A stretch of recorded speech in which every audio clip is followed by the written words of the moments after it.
इस हिसाब से ये हथुआ राज है आपका, ठीक है। इतना पुराना यहाँ पे सारी चीजें हैं, पुराना किला है, गोपाल मंदिर हो गया, शीश महल हो गया, या कॉलेज भी है, इवन वो भी बहुत जर्जर स्थिति में है, ठीक है। हॉस्पिटल भी है आपका, वो भी बहुत जर्जर स्थिति में है। मंदिर आप देख ही रही है, इसका बहुत बुरा हाल है। यहाँ के विधायक से वर्तमान जो है उनके काम से लोग खुश नहीं है। एक 2 टर्म में जो हमारे लालू यादव शुरू में अच्छा काम किए थे, फिर उसके बाद जो 10 साल रहा हूँ अच्छे नहीं किए काम किए। नीतीश कुमार ने शुरू में 5 साल काम किए, 10 उसके बाद जो उनका कार्यकाल था अभी तक उनका काम ठीक नहीं, चेहरा नीतीश कुमार ईमानदार नेता है, उनके जैसा ईमानदार नेता कोई नहीं है। चुनाव के टाइम जैसे दौरा करते हैं वो लोग, गांव-गांव डोर टू डोर जाते हैं, लेकिन उसके बाद से जो है ये लोग चुनाव जीतने के बाद भूल जाते हैं। पहले लोग कहा करते थे कि जंगल राज, हमको लग रहा है कि अभी जंगल राज चल रहा है। नमस्कार, हम हैं अपराजिता सिंह और स्टोरी नाउ इंडिया के पहल बोल बिहार के तहत हम आज पहुंचे हैं हथुआ विधानसभा क्षेत्र में। आइए चलिए यहाँ के लोगों से बातचीत करते हैं और समझते हैं कि किस तरीके से वर्तमान में उन्हें किस समस्याओं का सामना करना पड़ रहा है। अभी हम मौजूद हैं हथुआ के गोपाल मंदिर में। यहाँ पे कुछ लोग हैं, आइए उनसे बातचीत करते हैं। क्या नाम है सर? अभिषेक कुमार। आप यहीं के रहने वाले? जी जी। अब ये जो मंदिर है, खासकर गोपाल मंदिर जिसके प्रांगण में अभी हम लोग खड़े, इसके बारे में कुछ बताएंगे? मैडम, ये मंदिर तो बहुत पुराना है, क्योंकि यहाँ हथुआ राज परिवार है, उनकी बदौलत ये मंदिर है, कृष्ण भगवान का मंदिर है। लेकिन इसका जो रख रखाव है वो अभी अच्छे तरीके से नहीं है, ठीक है। ये सड़कें देखिए कैसी टूटी फूटी सी हैं, या बाहर भी काफ़ी ज़्यादा क्राउड रहता है, या पार्किंग की दिक्कत है, बहुत सारी चीज़ें का इशू है यहाँ पे। लेकिन किसी ने भी इसके ऊपर डेवलपमेंट पर ध्यान नहीं दिया है, ठीक है। एक बहुत अच्छा पर्यटन स्थल बन सकता था ये, लेकिन किसी भी सरकार ने अभी तक, या आप हथुआ राज का क्या या सरकार का, किसी का भी ध्यान इस तरफ नहीं गया कि इसको और अच्छी तरह से डेवलप किया जा सके। ना यहाँ पे कुछ होटल है रहने के लिए, किसी के बाहर से बहुत सारे टूरिस्ट आते हैं, बस वो आएंगे घूमेंगे, गंदगी इतनी ज़्यादा है, साफ़ सफाई का कोई इंतजाम नहीं है कुछ अच्छी तरीके से, तो यही सब बहुत इशू है यहाँ पे। तो हम पूरे बिहार में घूम रहे हैं और सिर्फ ये यहीं की बात नहीं है। हमने देखा है कि बिहार सरकार ने जितने भी सांस्कृतिक धरोहर है जिसको टूरिस्ट पॉइंट बनाया जा सकता था उसके प्रति उदासीन है। हाँ, ऐसा क्यों लगता है? आप ऐसा क्यों है? क्या क्या रीजन हो सकता है इसके? इसके पीछे सरकार की सोच नहीं है, इस तरह की मंशा नहीं है उनकी, ठीक है। उनका बस सोच है छोटे मोटे लोग पैसे दे के वोट ले लें वाली स्थिति में वो काम कर रहे हैं, ठीक है। कुछ पर्यटन का बढ़ावा नहीं कर रहे हैं किसी भी तरह का, ना इंफ्रास्ट्रक्चर डेवलप कर रहे हैं उस तरीके से, ना लोगों को सिक्योरिटी दे पा रहे हैं। अगर मान के चलिए बाहर से कोई टूरिस्ट आता है तो उसको सिक्योरिटी भी तो होनी चाहिए यहाँ पे, है ना। तो ये सब चीज़ें हैं, सरकार मतलब जितना पुराना इतिहास है हथुआ राज परिवार का और हथुआ का, पूरी तरीके से हम कहें, जितना विकास होना चाहिए उतना विकास हुआ है या नहीं हुआ है? बिल्कुल नहीं हुआ है, बिल्कुल नहीं हुआ। जिस हिसाब से ये हथुआ राज है आपका, ठीक है। इतना पुराना यहाँ पे सारी चीज़ें हैं, पुराना किला है, गोपाल मंदिर हो गया, शीश महल हो गया, या कॉलेज भी है, इवन वो भी बहुत जर्जर स्थिति में है, ठीक है। हॉस्पिटल भी है आपका, वो भी बहुत जर्जर स्थिति में है। तो मंदिर आप देख ही रही हैं, इसका बहुत बुरा हाल है। क्या नाम है सर आपका? लोकेश तिवारी। अच्छा, आप यहीं के रहने? जी जी। तो क्या लगता है कि जितना सांस्कृतिक इतिहास है इस जगह की, क्या उस तरह से हथुआ का विकास हुआ है? हाँ, विकास तो हुआ। विकास हुआ है। हाँ। अभी जैसे हमने अंदर कुछ लोगों से बातचीत की, खासकर युवा थे, तो उनका कह रहे हैं कि यहाँ पे ना सड़क ठीक से, अगर हम भी सामने देखें तो सड़क की हालत खराब है, ना सफाई है, ना शिक्षा है, ना स्वास्थ्य की सुविधाएं हैं। नहीं, स्वास्थ्य की पहले नहीं थी, लेकिन अब स्वास्थ्य की सुविधा भी है, हॉस्पिटल में अच्छा व्यवस्था है, इसमें कोई दिक्कत नहीं है। और रोड की बात है तो रोड बनता है और टूटता है ना। अच्छी सड़कें बनती हैं तो जल्दी नहीं टूटती हैं। हाँ, ये बात है, अच्छी बनती है तो जल्दी नहीं टूटती है, लेकिन पहले तो बहुत मैंने था, एकदम बहुत खराब रोड था, मैंने बहुत तो यहाँ के जो विधायक, उनके काम से आप खुश हो? यहाँ के विधायक से जो वर्तमान जो है उनके काम से लोग खुश नहीं है।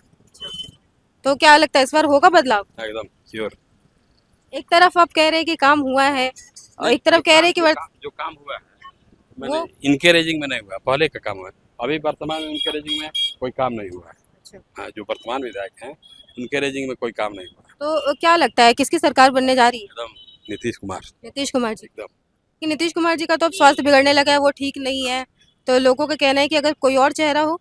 नहीं, चेहरा नीतीश कुमार ईमानदार नेता है, उनके जैसा ईमानदार नेता कोई नहीं है ईमानदारी के मामले। लेकिन अगर नीतीश कुमार जी के अलावा कोई और चेहरा हो अगर, तो चिराग पासवान है।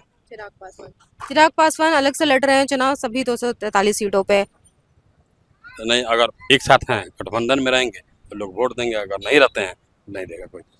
जैसे कि हम बात करें और भी स्थानीय मुद्दों की, ठीक है, जैसे कि आप बात कर ले, स्पेशली अगर हथुआ में जिस तरीके का ये मंदिर है, हम अंदर गए थे, हम लोगों से बातचीत की और लोगों का कहना है कि जिस तरीके से होना चाहिए, जितना इतिहास है क्या उस तरीके से यहाँ पे पर्यटन स्थल बन सकता है? सिर्फ यही नहीं, और भी जगह हम बिहार में घूम रहे हैं, तो जिस पर्यटन को लेकर के नीतीश सरकार क्यों इतनी उदासीन है, क्या लगता है? पर्यटन को लेकर मैंने कोई काम नहीं होता है, लेकिन जिस तरह मैंने हथुआ में जो जगह है इसको बहुत अच्छा पर्यटन स्थल बनाना बनाया चाहिए, जा सकता है, लेकिन नहीं है। लेकिन नहीं है। वही ऐसा क्यों है नीतीश सरकार में, खासकर नीतीश सरकार कुछ एरिया में अगर बात करें तो वो सिर्फ ध्यान दे रहे हैं, बाकी के पूरे बिहार के प्रति क्यों नहीं उनका ध्यान है? अब मैं ध्यान तो देना चाहिए, लेकिन काम जो हुआ है उनके सरकार में बहुत सराहनीय है। मैंने विशेष ध्यान होना चाहिए तीर्थ स्थान पे। काम हुआ है, सराहनीय है। लोगों का कहना है कि जो स्टार्टिंग है 5 साल और 10 साल का जो 2 कार्यकाल था उसमें काम हुआ है, बाकी अगर 20 साल का रिपोर्ट देखे तो नीतीश कुमार फेल है। हाँ हाँ, फेल नहीं है, काम किए हैं, ऐसा बात नहीं है। ठीक है।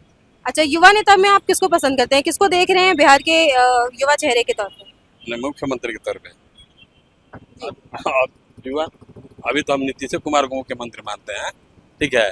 अब आगे अगर पार्टी अगर जिसको अलायंस करती है, हाँ, कोई हो, बीजेपी से हो या जदयू से हो, देखा जाएगा। आपका नाम क्या है? आशीष कुमार। आप यहाँ से रहने वाले हैं? हाँ, यहीं कराने वाले। यहाँ के रहने वाले हैं, तो यहाँ के बारे में कुछ बताएंगे आप लोग? युवा यहाँ पे काफी सारे युवा नजर आ रहे हैं, युवाओं को लेकर के क्या समस्या है और क्या लगता है कि कौन सा जो नेता है जो आप लोगों की बात कर रहा है, चाहे वो शिक्षा हो, रोजगार हो, किसी भी चीज को लेकर के? अभी तो लग रहा है कि मतलब जन स्वराज हम लोग के।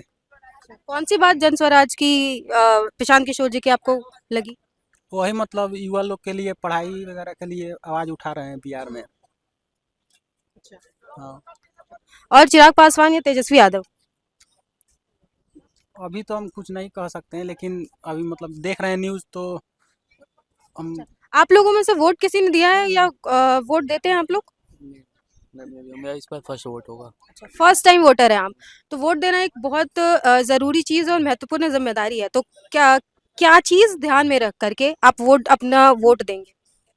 जो हम लोग के लिए काम करेगा, हमारे जो कैंडिडेट होंगे, हमको दिखेगा कि वो उस लायक हैं तो मैं उनको वोट करूँगा, नहीं तो मेरा वोट नोटा के लिए हमेशा ओपन है, नोटा दबा के चलाऊँगा। बढ़िया। आप हम तो वोट देंगे। वोट देंगे? आप भी फर्स्ट टाइम वोटर है? हाँ, तो फर्स्ट टाइम वोटर, जैसे कि मैंने कहा, बहुत ही जिम्मेदारी बात है, और भी बहुत सारे लोग जो हमारा चैनल देखेंगे और फर्स्ट टाइम अगर वोटर हो तो आप उनको क्या सजेस्ट करेंगे कि क्या चीज़ दिमाग में रख के वोट देना चाहिए? मतलब उनको देख रहे हैं कि मतलब आके गांव में सब किसी से बात कर रहे हैं, पैदल घूम रहे हैं और सभी मतलब छोटे बड़े लोग से बात कर रहे हैं। एक बार उनको भी चांस देकर देखेंगे क्या कर रहे हैं 5 साल में। किनको? मतलब जन स्वराज प्रशांत। मतलब बदलाव चाहते हैं, जो यहाँ पे पहले से पार्टी है, आप उनसे एक नया चेहरा देखना चाहते हैं। मुख्यमंत्री किसको देखना चाहते हैं? उन्हीं को प्रशांत। प्रशांत किशोर। क्या नाम है? विक्की कुमार। क्या करते हैं आप? पढ़ाई करते हैं, अभी ग्रेजुएट पास हुए हैं 2023 में। आगे क्या करना है आपको? तो हमको टेक्निकल फील्ड में जाना है। तो आप यहीं रह के पढ़ाई कर रहे हैं या बाहर कर रहे हैं? ऐसे करते हैं। यहीं से कर रहे हैं। तो यहाँ है सुविधाएं पढ़ाई की, बढ़िया कोचिंग और है ऐसे जहाँ से कि फिर आप रोजगार मिल सके? अभी हम लोग जिस क्षेत्र में उस क्षेत्र में तो नहीं है। अगर कोई ग्रेजुएशन करना चाहते हैं डे बाई डे क्लास करके तो नहीं है, हम कहीं और जाना पड़ता है, सिवान जाना पड़ता है, गोपालगंज जाना पड़ता है। अच्छा, हम लोग यहाँ बात करें तो युवाओं को लेकर के और क्या क्या समस्या आप जैसे लोगों को यहाँ समस्याओं का सामना करना पड़ता है? यहाँ तो सबसे पहले यहाँ पे एजुकेशन का तो बहुत बड़ा प्रॉब्लम सामना करना पड़ता है, क्योंकि हम अगर या कोई टेक्निकल काम सीखना चाहते हैं उस पर हतो विधानसभा क्षेत्र में वो भी नहीं है, और जो हाई एजुकेशन चाहिए वो भी हतो विधानसभा क्षेत्र में नहीं है। तो समस्याएं बहुत सारी है, तो आज का युवा किसकी ओर देख रहा है इन सब समस्याओं के निदान के लिए? अब तो हम पूरे युवा को बारे में तो हम नहीं बता सकते, लेकिन हमको तो यही चाहिए कि हम जिस क्षेत्र में उसमें कंपनी और यूनिवर्सिटी या स्कूल खुलना चाहिए, और क्या चाहिए हम लोग। बिल्कुल। तो क्या लगता है कि कौन सा नेता है जो ये सब करेगा, सिर्फ जुमले नहीं देगा, वाकई जमीन पे आके काम करेगा? तो अब जो पार्टी में है, जो जिसका सरकार है, वही ना नेता ये कर सकते हैं। अब हम कैसे बता दें कौन सा सरकार इस पार्टी में आएगी, कि कोई हमको लग रहा है कि आप किसको चुनेंगे, किसको देखना चाहते हैं मुख्यमंत्री? हम तो किसी को देखना नहीं चाहते हैं। अब नए लोकतांत्रिक सरकार है, कोई ना कोई मुख्यमंत्री को। अब तो थोड़ा चांस देना चाहते हैं प्रशांत किशोर को, नहीं कि 2 टर्म में जो हमारे लालू यादव शुरू में अच्छा काम किए थे, फिर उसके बाद जो 10 साल रहा हूँ अच्छे नहीं किए काम किए। नीतीश कुमार ने शुरू में 5 साल काम किए, 10 उसके बाद जो उनका कार्यकाल था अभी तक उनका काम ठीक नहीं। मतलब 20 साल का अगर देखे नीतीश कुमार जी का टर्म, तो वो ठीक नहीं है, क्या कहना चाहेंगे? 20 साल के लिए ठीक नहीं है। 5 साल जो उनका कार्यकाल था शुरू में वो अच्छा था, और उसके बाद से जो उनका कार्यकाल वो बढ़िया नहीं है। युवा नेता में सबसे ज्यादा कौन पसंद? ये अभी तो हम लोग जो है किसी को अभी लाइक नहीं करते हैं, इसलिए किसी से उम्मीद अभी किया नहीं जा सकता है, क्योंकि हमारे विधानसभा में अभी तक आज तक ना कॉलेज के लिए कोई एजुकेशन के मामले में और स्वास्थ्य के मामले में दोनों में पीछे है। तो इन सब चीज़ों को लेकर के कभी क्या आप लोग स्थानीय विधायक हो गए या किसी जनप्रतिनिधि के पास गए हैं, क्या मांग की है आप लोगों ने? देखिए, हम लोग तो एजुकेशन में अपना जो है पढ़ाई में लगे रहते हैं, लेकिन कोई जनप्रतिनिधि जो जीत कर भी जाता है तो चुनाव के टाइम जैसे दौरा करते हैं वो लोग गांव-गांव डोर टू डोर जाते हैं, लेकिन उसके बाद से जो है ये लोग चुनाव जीतने के बाद भूल जाते हैं। ठीक है, वो लोग समस्या जानना नहीं चाहते हैं कि क्या समस्या है। चुनाव जीतने के बाद नजर ही नहीं आते हैं यहाँ पे। नीतीश कुमार या तेजस्वी यादव? देखिए, नीतीश कुमार शुरू में जो है बेहतर किए, हर क्षेत्र में जो है काम किए उन्होंने, तो अभी जो है वो फेल हो चुके हैं। तो उनकी जगह किसको होना चाहिए मुख्यमंत्री? अभी तो चुनाव का समय अभी आ रहा है, उसके वक्त डिसाइड किया जाएगा कि इसको, अभी किसी को हम नहीं कह सकते हैं। क्या लगता है कि अभी जो है ये जुमलों वाली सरकार है या फिर सब बेकार है? ये सब बेकार है। सब बेकार अभी उम्मीद दिया जा रहा है और कुछ मिल नहीं रहा है, सिर्फ जुमला चल रहा है। है। जंगल राज है या मंगल राज? अभी तो पहले लोग कहा करते थे कि जंगल राज, हमको लग रहा है कि अभी जंगल राज चल रहा है। अभी भी जंगल राज। जंगल राज है। मंगल लेके कौन आएगा? मंगल हमको लग नई उम्मीद है इनकी, प्रशांत किशोर की, हमको इनके हाथ में सरकार देनी चाहिए और पार्टी बनाए और कुछ ना कुछ तो जरूर करेंगे अच्छा। कुल मिलाकर प्रशांत किशोर जी की जो नई पार्टी है जन स्वराज, उसको लेकर के यहाँ पे काफी ज्यादा उम्मीदें नजर आ रही हैं। लोग एक नई पार्टी को, नए चेहरे को मौका देना चाहते हैं। स्टोरी नाउ इंडिया में हमने यहाँ पे काफ़ी सारे लोगों से बातचीत की, उनकी समस्याएं जानने की कोशिश की और ये समझा कि लोग जो पुरानी सरकार है, जो अभी मौजूदा सरकार है, उससे खुश नहीं है। खासकर नीतीश कुमार जी का जो कार्यकाल रहा है, शुरुआत के 5 साल में लोगों का कहना है कि उन्होंने काम किया, लेकिन अगर 20 साल का एक रिपोर्ट कार्ड देखें तो वहाँ पे वो फेल नज़र आते हैं और लोग एक नए चेहरे को मौका देना चाहते हैं। बिहार और बिहार से जुड़ी ऐसी ही खबरों को जानने के लिए देखते रहें स्टोरी नाउ इंडिया।